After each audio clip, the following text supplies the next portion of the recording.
ৰাইজ আজি বলত নৰসিংহৰ লগত কুচিয়া মাংস বনাওঁ। মোৰ ছাবস্ক্ৰাইবাৰ এনেকুৱা কোন কোন আছে বাৰু যিয়ে এই মাংসবিধ খাই বহুত বেছি ভাল পায়, সেইসকলে এটা কমেণ্ট কৰিবলৈ একদমেই নাপাহৰিব।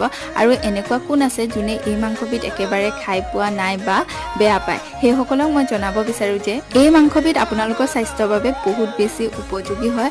আপোনালোক যদি দুৰ্বল হয় বা আপোনালোকৰ গাত যদি তেজ নোহোৱা হয়, এই মাংসবিধ খালে আপোনাৰ স্বাস্থ্য বহুত বেছি ভাল হয় বুলি জনা যায়।